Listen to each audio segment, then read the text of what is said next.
pulang guling-gulingan dong.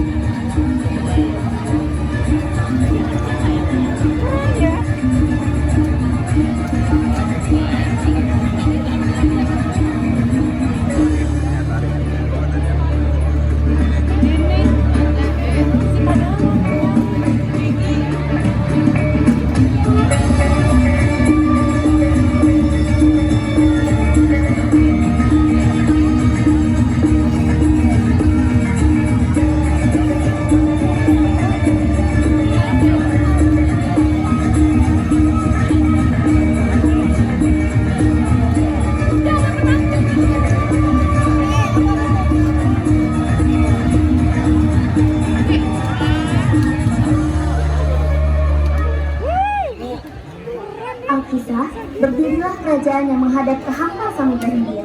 Kerajaan tersebut bernama Aku yang dari tadi di sini nggak dikasih minum, nggak Sang nyepet raja, langsung dikasih. Raden Panji Kusuma juga dikenal dengan sebutan Tanjung Beru, memiliki istri bernama Dewi Srama.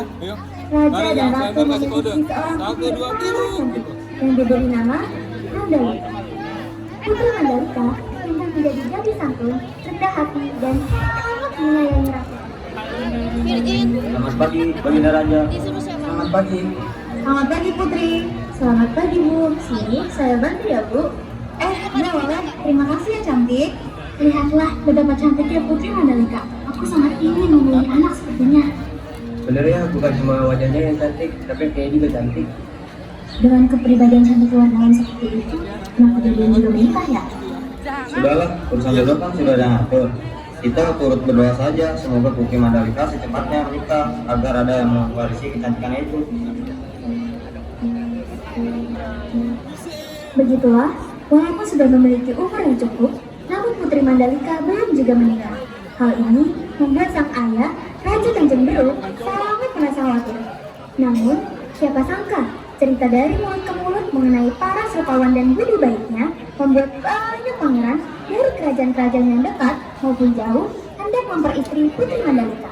Si Afkar jadi raja, Afkar. Selamat datang di kerajaan Sekar Kuning para pangeran. Ada gerangan apa kalian kemari? Aku membawa makanan khas dari kampung halamanku untuk melamar putri Anda, wahai Baginda Raja.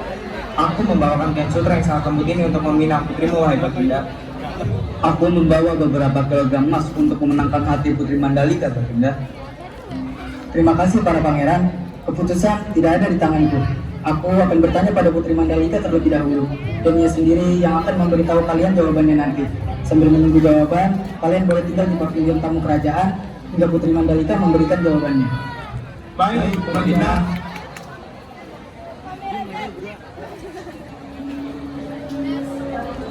Semakin lama istana ini terasa semakin sepi saja ya, Dinda. Sabarlah Kakanda, kulihat dirimu sedang banyak pikiran saat ini. Apa kau ingin istirahat? Putriku, Ada apa Ayahanda? Adakah pikiran yang mengganggu Ayahanda? begini, sepertinya ayah harus berbicara denganmu secara serius. Putriku, kau sekarang sudah dewasa dan sudah waktunya engkau menikah. Jadi, ini yang membuat Ayahanda gelisah. Sudah banyak sekali pangeran-pangeran yang telah mengutarakan ketertarikan padamu melalui ayah. Terlebih, besok para pangeran akan datang ke kerajaan ini untuk meminta jawaban. Sebenarnya, apa yang membuatmu ragu selama ini, putriku? Terlalu banyak pangeran yang tertarik padaku. Hal ini membuatku bingung Ayahanda. Lagi pula aku juga tidak mengenal mereka dengan dekat. Aku tidak ingin salah memilih pasangan. Para pangeran itu ayah tempatkan di pavilion tamu kerajaan. Ayah memperbolehkan kamu untuk memimpin jika kamu ingin melihat sifat asli para pangeran itu. Baiklah Ayahanda, aku akan melakukannya. Begitu nanti. Tapi Pada malam sebenarnya hari, dalam proyek Putri Mandalika datang ke pavilion tamu secara sebenarnya harus sembunyi. murni karya Dia ingin anak. melihat para pangeran yang melamarnya. Aku akan menghancurkan kerajaanmu jika Putri Mandalika memilih dirimu yang menjadi pendamping hidupmu. Tidak perlu repot-repot. Aku sudah menyiapkan meriam untuk menghancurkan kerajaanmu lebih dulu jika cintaku ditolak oleh Putri Mandalika. Sudah gila kalian? Bagaimana jika Putri Mandalika memilihku? Aku membawa kain sutra yang sangat lembut untuknya. Dia pasti akan sangat suka padaku. Aku memiliki banyak emas di kerajaan. Aku memiliki Dia ketawa, Cok. Ya, kerajaanku adalah kerajaan yang paling kaya dan kaya. Kecewa dengan apa yang disaksikannya, Putri Mandalika kembali ke kediamannya sambil memikirkan air mata. Ternyata lamaran-lamaran itu bukan hanya tentang tetapi juga tentang pertulangan antar suku. Akhirnya, Putri Mandalika memutuskan untuk bersembunyi untuk meminta petunjuk. Malam semakin larut. Hingga fajar menjelang, Putri Mandalika masih bersemedi hingga berhari-hari. Setelah hari ketiga, sang putri memutuskan untuk kembali ke kerajaan.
Tapi manis. Serius? Sebelumnya, aku mengucapkan terima kasih kepada pangeran yang melambatku. Namun, jawaban mengenai siapa yang akan aku pilih akan aku utarakan di lain waktu. Datanglah ke tebing pantai segar saat fajar pada hari ke-20 bulan 10. Kenapa begitu? Mengapa masalah sekian? Aku merasa janggal. Sudah, datang saja, kita lihat nanti. Raja dan Ratu menghargai keputusan sang putri dan memutuskan meninggalkan Putri Mandalika sendirian di halaman kerajaan. Saat sedang berdiam diri, memikirkan apa yang akan terjadi jika ia salah mengambil keputusan, datanglah 5 orang ketua kerajaan menghampirinya. Tuan Putri, Tuan Putri! Tuan Putri, kami baru saja mendengar dari salah satu pangeran jikalau kau menunda keputusanmu untuk memilih para pangeran. Apakah itu benar, Tuan Putri? Mengapa? Dia pada tetua akan memutuskan untuk memberikan jawaban pada hari ke-20 di tebing pantai segar. Mengapa Tuan Putri? Apa alasanmu untuk menunda jawaban lagi? Apakah kau tidak kasihan dengan para pangeran yang menunggu di sini dari lama? Tuan Putri, tidak tahukah jika keputusanmu itu dapat membahayakan kedamaian kerajaan? Apa maksudmu? Ya Tuan Putri, kami tidak tahu apa yang dipikirkan pangeran setelah ini. Kami hanya takut jika ada pangeran yang tidak terima jika harus menunggu lebih lama lagi. Tenang saja tetua, aku yakin para pangeran tidak akan seperti itu. Baiklah, jika keputusanmu sudah seperti itu, kami para tetua tidak akan memaksa. Saat fajar, pada hari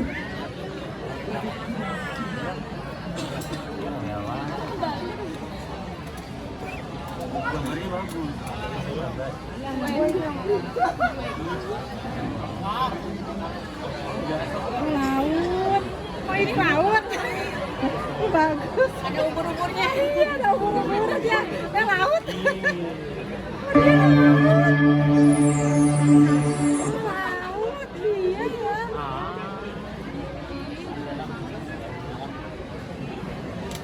Bisa aneh. Dengar dari salah satu pangeran jikalau kau menunda keputusanmu untuk memilih para pangeran. Apakah itu benar, Tuan Putri? Mengapa?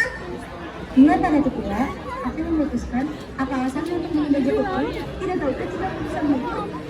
Tenang saja tetua, aku yakin para pangeran tidak akan seperti itu.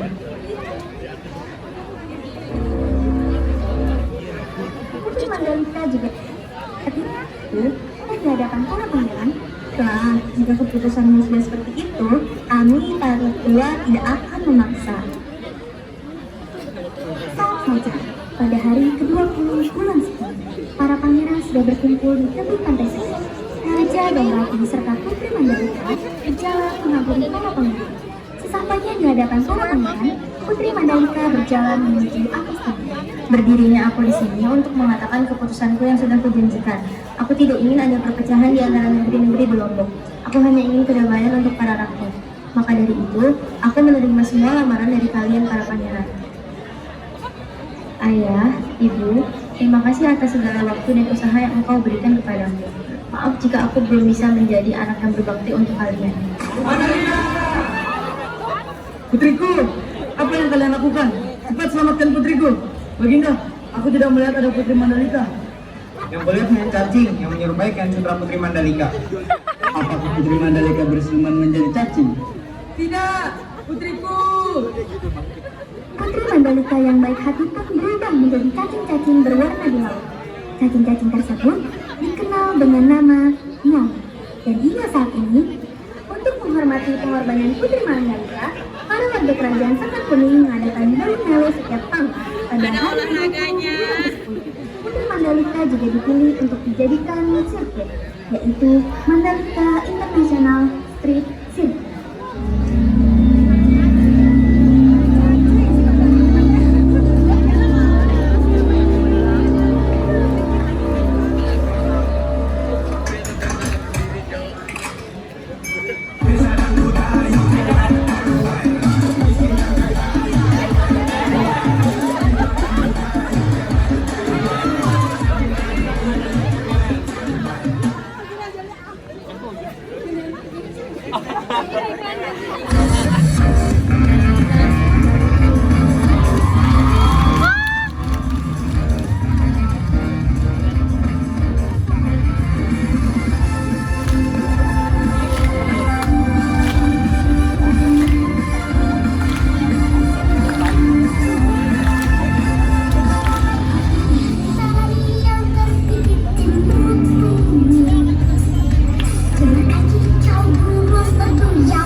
Spectacular 4.3 kilometer, 2.67 miles.